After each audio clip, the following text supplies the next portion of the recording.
Alam mo ba kung bakit maraming nalulugi sa crypto? Hindi dahil sa market crash at hindi dahil sa hype o tinatawag dating FOMO, kundi dahil sa isang simpleng bagay. Hindi sila marunong magbasa ng mga chart. Most people jump in blindly. May green candle, bumibili sila agad. May red candle, nagbebenta agad. Pero ang tanong, naiintindihan mo ba talaga kung anong ibig sabihin ng isang candlestick? One look at the chart and it should tell you a story. Saan nagsimula ang presyo, saan tumaas, saan bumagsak, and of course saan nagtapos. Lahat yan ay nakasulat sa isang tinatawag nating candlesticks. Hi guys, ako nga pala si James Afante, also known as Kuya James and now James 3.0, at sa episode na to, ituturo ko sa iyo step by step kung paano basahin ang candlesticks gamit ng real examples at simple terms para hindi ka na basta sumasabay lang at ikaw na mismo ang magbabasa ng market. Sa trading actually guys, maraming klase ng charts. Merong mga line, merong mga bar chart, and meron po tayong tinatawag na candlesticks. Pero karamihan ng traders sa buong mundo, di ba napapansin na candlesticks ang gamit? Bakit? Because candlesticks is the most detailed chart in the financial world. The more details you can get, the more information you can get, the more accurate yung magiging decision mo para manalo ka sa isang trade. So paano ba ito gumagana? Candlesticks is basically a time frame. Most of the people out there actually nako-confuse sila bakit iba-iba yung itsura ng mga candlesticks. Well, to be honest guys, madali lang yan. Time frame is basically kung how much time yung nasa loob ng isang candlesticks. For example, sa isang love story na movie, nagsimula yung movie, nagkakilala sila, then marami silang challenges sa dinaanan, pero sa dulo, naging sila pa rin. Yun yung isa sa pinaka-best example ng time frame. Meaning, within that time, within that movie, naging sila. Or it can be pag meron ka, let's say, gustong bilhin or gustong ma-achieve na something, gaano mo to katagal pag-iipunan, that is also an example of a time frame. So in candlesticks guys, maraming time frame. It depends actually sa'yo. But for this video, ang gagamitin natin is yung 4-hour time frame since ito yung pinaka-common na ginagamit usually ng mga traders. This is an example of a candlesticks. Kung mapapansin mo, meron po tayo dyang tinatawag naming wick. And this is the reason bakit natin siya tinawag na candlestick kasi nagbumukha po talaga siyang kandila. So let's say within 4 hours, naging $1, and then naging $3, and then naging $0.5, and then naging $2 yung price. Nung nag-start yung time frame na yun guys, nagsimula tayo sa $1 na presyo. And ito po yung tinatawag nating open. I suggest guys, by this time, nagdo-notes na kayo. So pwede nyo munang i-post tong video na to. Then kumuha muna kayo ng pen and paper since mahalaga talaga yung mga skill na ituturo ko sa inyo moving forward. Okay, next, tumaas naman siya to $3. Ito naman yung pinakamataas na naging presyo niya within the 4-hour time frame. At ito naman yung tinatawag nating high. Then of course, kabaliktaran, bumagsak naman to $0.5. Ito naman yung tinatawag nating low, which is ito yung pinakamababa niyang presyo at that time frame. After that, once na mag-i-end na yung certain time frame natin na 4 hours, need na ng candlesticks ng final price at dito na pumapasok yung close. In this case, nag-close siya at $2. So in this way, basically, gets mo na agad kung paano binabasa isang candlestick. Okay, to double check, let's say nakakakita ka ng gantong candle. So mapapansin mo, iba yung shape ng candlestick this time, but still the same lang yan. Ito yung open, ito yung high, ito yung low, and ito yung close. Now, meron pong kabaliktaran yung candlesticks na pinapakita ko sa inyo. Ito naman yung tinatawag nating red candlestick.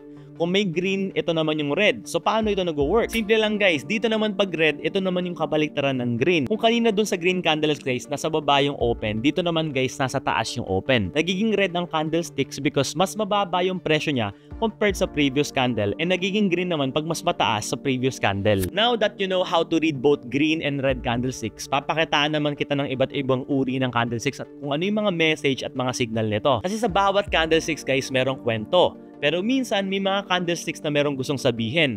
Parang signal, parang warning, parang, uy, baka may reversal na mangyari. So let me show you the most common one. So pinakauna natin guys na ipapakita sa inyo is yung tinatawag nating hammer. Itong hammer na to guys, ito yung pinaka-common, number 1 na pinaka-common guys sa candlesticks sa buong crypto. Actually guys, hindi lang sa buong crypto, kundi sa buong financial world. Bakit siya tinawag na hammer? So kung mapapansin nyo guys, meron siyang parang hawakan, which is yung wick niya, and nasa taas yung pinaka-ulo niya, kaya po siya tinawag na hammer. Whenever nakakita kayo guys ng ganitong candlesticks, it actually resonates a bullish signal, which basically means na after this candlestick, most likely tataas yung presyo.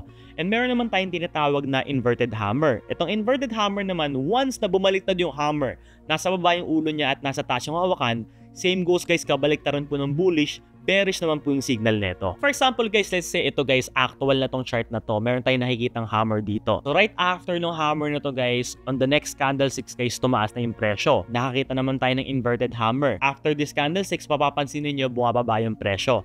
Now guys, always remember na hindi po to 100% accurate, pero this is a common signal guys sa mundo ng crypto, and once na naintindihan mo to, at once na sinunod mo to, and once na in-apply mo to, mas tataas yung mga win rate mo sa mga trades mo. Next naman is what we call yung mga engulfing candle. So meron din po itong dalawang uri. Meron tinatawag na bullish engulfing pattern, and meron din po tinatawag na bearish engulfing pattern. So sa bullish engulfing pattern, let's say for example, bumagsak yung presyo, makikita niyo yung red candle na yan, and mapapansin niyo yung kasunod niyang candle guys na green is mas matangkad sa kanya. So basically, mapapansin ninyo, yung green resonates buying power, yung red resonates selling power. So makikita nyo dito guys, mas malakas yung buying power niya.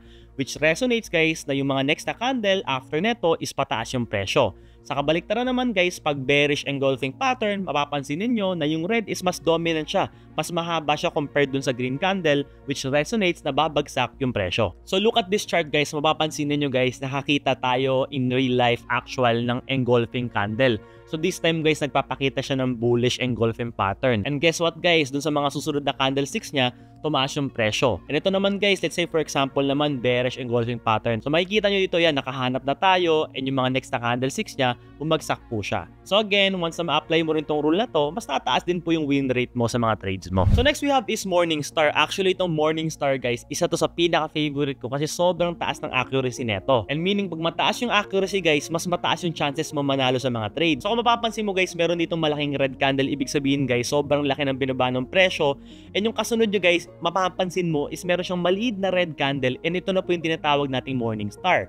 So bakit natin siya tinatawag na Morningstar? Kasi guys, nagmumukha po siyang star kasi napakaliit na lang po niya. So anong meaning ng maliit guys sa mundo ng candlestick? Ibig sabihin guys, humihina na yung candlesticks na to. So kung red naman ito guys, ibig sabihin humihina na yung selling pressure. Kapag humihina yung selling pressure guys, nagbibigay ito ng signal na possible, high likely, yung magiging next candle neto guys is magiging green. Which is ito na yung nakikita nyo right now, nagkaroon siya ng matinding reversal, kaya po natin siya tinawag na Morningstar. And kung meron naman pong Morningstar, meron naman pong tinatawag ding Evening Star. Yung Evening Star naman, ito naman yung kabaliktaran ng Morningstar. So mapapansin nyo dito guys, merong green candle na mataas, pumutok siya pataas, nagkaroon ng Evening Star, humina yung buying pressure, and then nagkaroon tayo ng malaking red candlestick. Papakita ulit tayo na example. So mapapansin nyo dito guys, ayan, nakakita tayo ng Morningstar, and after neto guys, as you can see, yung mga next candlesticks niya, tumaas siya dire-diretso. And at the same time, hanap tayo ng Evening Star. So kung makikita nyo dito guys, yung Evening Star, mapapansin nyo din dito guys na sunod-sunod din po yung pababa ng presyo. So again, kung gagamitin mo ito sa mga trades mo, high likely guys, tataas ulit yung win rate mo. So next we have is 3 white soldiers guys. Itong 3 white soldiers guys, isa to sa pinakamadaling maintindihan guys na pattern or signal. Guys, nanalito ko doon sa tatlong pinakita natin kanina, I'm sure itong signal na to maintindihan mo na. So as you can see here, meron po tayong pinapakitang tatlong magkakasunod na green charts. Ito po yung tinatawag nating 3 white soldiers. Mako-confirm mo tong 3 white soldiers guys whenever tatlo silang magkakasunod na green candlesticks na very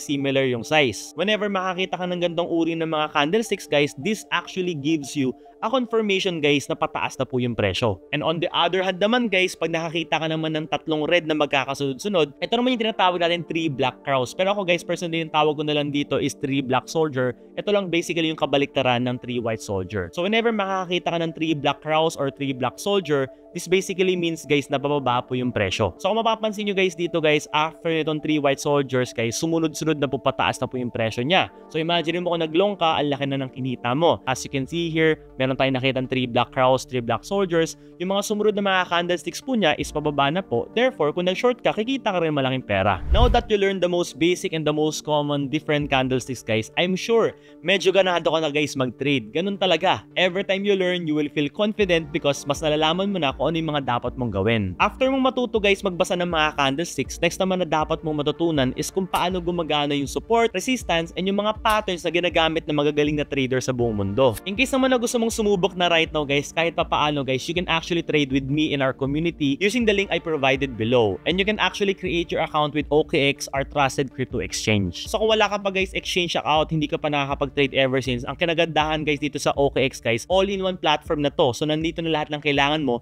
Plus, they are actually the biggest exchange right now guys in the Philippines. Always remember guys, hindi mo kailangan hulaan ng market. Kailangan mo lang matutong magbasa.